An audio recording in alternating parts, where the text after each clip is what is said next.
আপনাদের সাথে কথা বলছি প্রফেসর ডক্টর মোহাম্মদ মহিউদ্দিন উজ্জ্বল। আজকে যে টপিক নিয়ে কথা বলবো সেটা হচ্ছে প্রফেসর ডক্টর মোহাম্মদ ইউনূসের ছক্কার বন্যা। আমরা জানি ক্রিকেট খেলায় ছক্কা মারা হচ্ছে সবচেয়ে বেশি রান টানিয়ে, 1 বলে 6 রান। ডক্টর মোহাম্মদ ইউনূস একের পর এক ছক্কা মেরেছেন। তিনি চিটাগাং ইউনিভার্সিটির প্রফেসর ছিলেন, সেখান থেকে তিনি গ্রামীণ ব্যাংকে কাজ শুরু করেন ক্ষুদ্র ঋণ দিয়ে, এবং সেটাকে তিনি এরশাদ সরকারের সহায়তায় বড় করার চেষ্টা করেন। তারপরে খালেদা সরকার, হাসিনা সরকার, সব সরকারের সহায়তা নিয়ে তিনি এটাকে মহিরুহে তৈরি করেন। একেবারে ছোট গাছ থেকে এখন একেবারে মহিরুহ, হাজার হাজার হাজার হাজার গাছের সমষ্টিতে তিনি এটাকে তৈরি করেন, এবং বাংলাদেশ ছেড়ে জিনিসটা কোথায় চলে যায়, সারা পৃথিবীর মধ্যে ছড়িয়ে পড়ে। তাহলে তিনি ক্ষুদ্র ঋণটাকে পুঁজি করে পরে তিনি গ্রামীণ ফোন প্রতিষ্ঠা করেন, এবং গ্রামীণের এখন মোটামুটি প্রায় 50-60-এর মতো প্রতিষ্ঠান আছে। সারা পৃথিবীতে তো তাদের নানা রকম ব্যবসা আছেই। তাহলে যেটা বলতে চাচ্ছি, ডক্টর মোহাম্মদ ইউনূস নর্মালি যেটা করেন তিনি হচ্ছেন ছক্কা মারেন, সবসময় ছক্কা মারেন। এই সরকারে আসার পরে তিনি কী ছক্কা মেরেছেন, তিনি গ্রামীণের জন্য 666 কোটি টাকার ট্যাক্স মওকুফ করে নিয়েছেন। তিনি আগামী 5 বছর ট্যাক্স দিতে হবে না সে নিশ্চয়তা নিয়েছেন। তিনি তার মামলাগুলো প্রত্যাহার করে নিয়েছেন। তিনি নতুন করে মানব যে আদমি কী বলে না,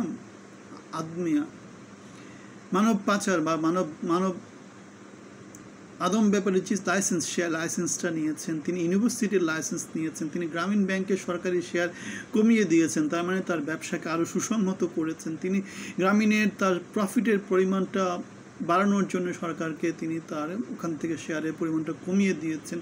ইউনিভার্সিটি লাইসেন্স নিয়েছেন। এই অবস্থাতে মানে সবগুলো হচ্ছে কি কনফ্লিক্ট অফ ইন্টারেস্ট, এমন একটা পজিশনে থেকে তিনি এই ডিসিশনগুলো নিতে পারেন না, নেওয়া উচিত না। এগুলো অনৈতিক ডিসিশন, এগুলো হচ্ছে চুরি বাটপাড়ির ডিসিশন। তাহলে আমরা যে কথাগুলো বলে আসছি, ক্ষুদ্র ঋণ এই প্রকল্পগুলো যারা করে, এই ব্যবসাগুলো যারা করে, তারা হচ্ছে বেসিক্যালি আমরা জানি জনগণকে শোষণ করেছে, বাংলাদেশকে শোষণ করেছে, গরিব জনগোষ্ঠীকে শোষণ করেছে। আমরা বোয়াল এবং কচ্ছপের কথা বলেছিলাম। ডক্টর মোহাম্মদ ইউনূস যেখানে গ্রামীণ ব্যাংক থেকে 61 বছর 60 বছর বয়সে সরকারের নিয়ম অনুযায়ী চাকরি ছেড়ে দেওয়ার কথা ছিল, তিনি সেটা 71 বছর পর্যন্ত টেনেছেন। তিনি তার পজিশনটা, তিনি তার এমডির পজিশনটা তিনি ছাড়তে চাননি।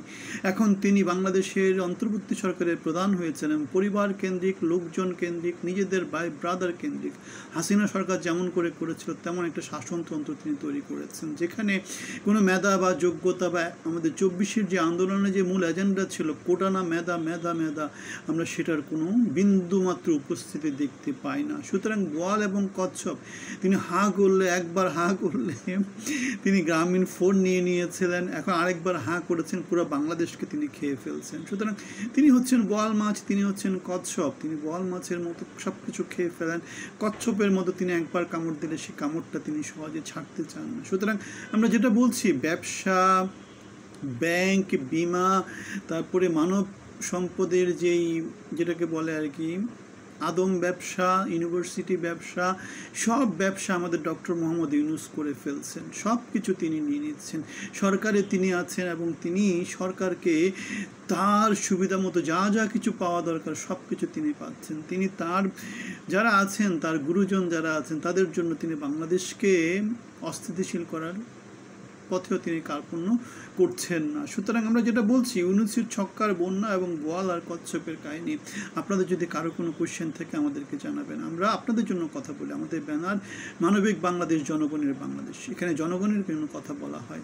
আপনাদের মতামত জানাবেন।